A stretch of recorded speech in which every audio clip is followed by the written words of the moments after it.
Hi guys, good morning, good afternoon, good evening world. Welcome to Sis Noah Dahag Father Channel. Update tayo sa kulungan ni Sis Noah Dahag Father sa mga nangyayari sa ngayon. Ito, lipat bahay si Martes at saka iwan na ang kanyang mga anak. Magwalay tayo sa kay Marites sa panahon ito. It's already 28 days sa mga biik niya. Kaya walay muna natin si Martes. Balik muna si Martes doon sa ah, kulungan na para maka free move siya na lahat maluwag na kulungan para hindi siya maano muna after 5 days siya then saka na siya ibalik sa just eating pin para maghintay naman na mag-hit siya then mag-EI na kaagad tayo sa ating Marites na inahin. So ngayon, tinulungan siya sa ating mga technician sa BIMIG at ang ating installer sa CCTV.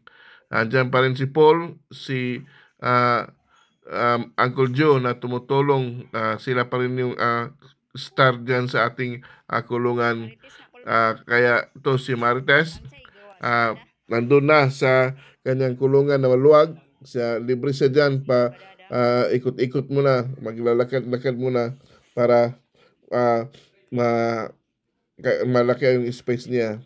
At saka ito, ang naiwan ng mga anak niya, 13 piglets na I think they're still in uh, 2 weeks. 2 weeks sila bago natin nilipat si Martis doon sa isang kulungan. So, ito na naman ngayon, si Dada, ang next na manganganak. Kaya si Dada ay ilipat doon sa Paruwing. Ngayon, ilipat siya doon sa katabi na naman sa dating inanakan ni Martes. At ngayon, ito yung si Dada. Ito yung first namin na uh, inahin dito sa Sis Noah Dahag Father. Ang laki talaga nito. Malaki ito si Dada. Talagang large white ang ano niya. Malaki yung talaga niya, katawan niya. Kaya ito, tinulungan siya. Nagtulong si Paul at saka si uh, si Uncle Joe at kasama nila si Kuyang. Andyan kasama nila ngayon sa papasok ni Dada doon sa Paruwing na kulungan para magbilang na naman ng 14 days kasi ngayon is 100 days ni Mukang. Kaya after 14 days, mga anak na naman ito. Sana marami din ang anak niya kasi maraming naghihintay sa anak ni Mukang. At talagang ang anak ni Mukang is marami at malalaki. Kaya ito siya ngayon. Andito na sa Paruwing Pen si Mukang. At update din tayo sa mga mamaya ipapakita natin yung ating mga big.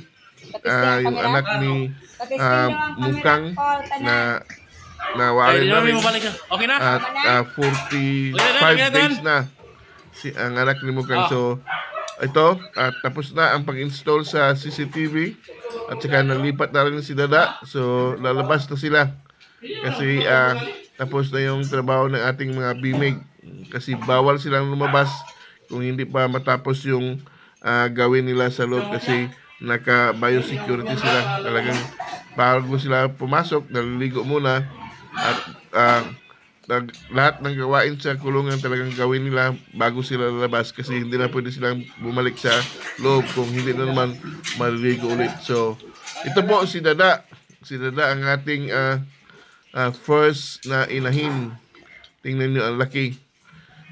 Hindi namin alam kung ilan ang nasa loob ng tiyan nito kasi hindi naman siya ganun kalakihan, but hopefully marami ang lalabas na mga anak ni Dada at sana si Dada din healthy din.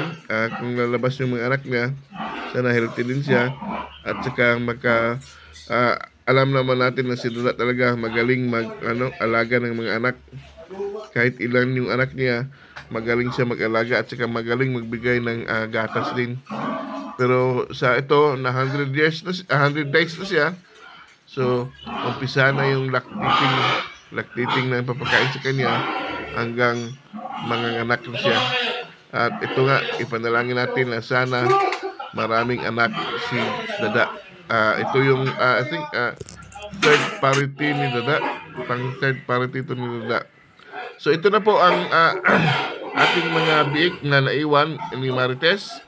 Ito yung 13 piglets, 28 days since birth. So, ito na ngayon sila. Ano to? I think, anim na lalaki. Tapos, yung, din, 7 na babae ay nandito. Kaya, ito marami siya. So, magsiselect na naman kami ito ng dalawa na gawin namin inahin para dito sa Sisnoa Farm din. Ang iba, ibibinta na namin. Tsaka iwan din kami ng dalawang borlet nito. So nagkapili na kami kung ano yung naiwan namin na borlet. Malaki din. So ayun. So ito yung anak ni Marites na naiwan lang ngayon. Ito naghahanap pa. Naghahanap sa kanilang mama Marites kung saan ka na. Ba't iniwan kami? Kami lang naiwan dito. But hopefully, okay sila. Meron naman talaga pag first day yung pagwalay, maingay. Maingay yung mga big kasi nahanap nila kung saan sila kadidi. Kasi sanay sila magdidi. Pero ngayon wala lang didi. Kain na lang. May pagkain, dalawang pagkain ang nilalagay dyan na kanilang kakainin araw-araw. At saka sinabi ko naman kay Uncle Joe na unlimited muna ang pagpakain sa kanila. Pero kontrolin lang para hindi sila magtai. So ito yung next na ipapakita namin. Ito yung sinabi ko na 45 days na anak ni Mukang yung nagwalay. So ito na sila. Ang timbang nila yung pagwalay is 12, 13, 14, at saka dalawang 15.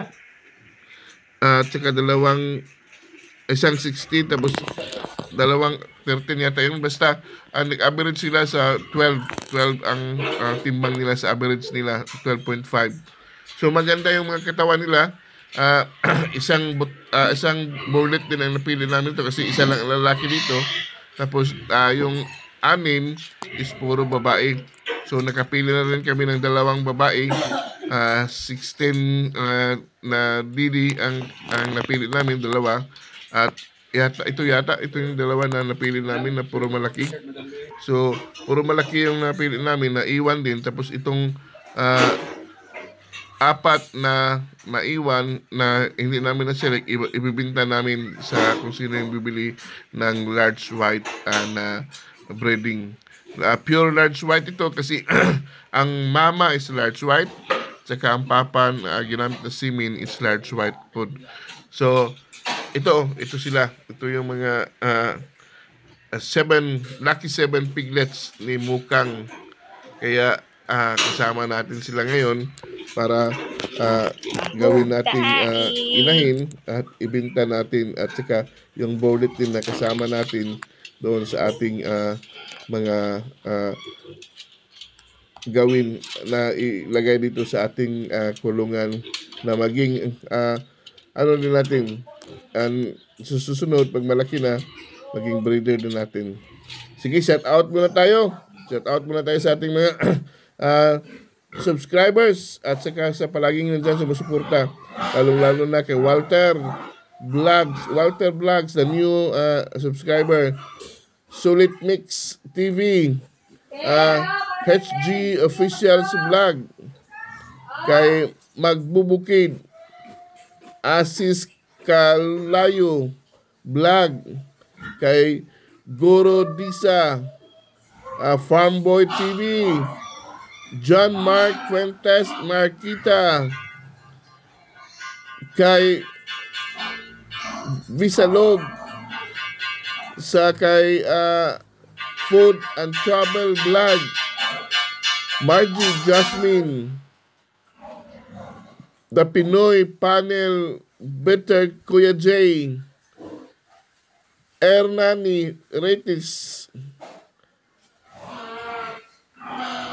At sa lahat pong dumadaan lang na nakapanood sa ating vlog o sa ating channel, please don't forget to like and subscribe para naman ma-updated kayo sa mga vlog namin. And don't forget to click the notification bell para palaging updated sa mga vlog nating ina-upload.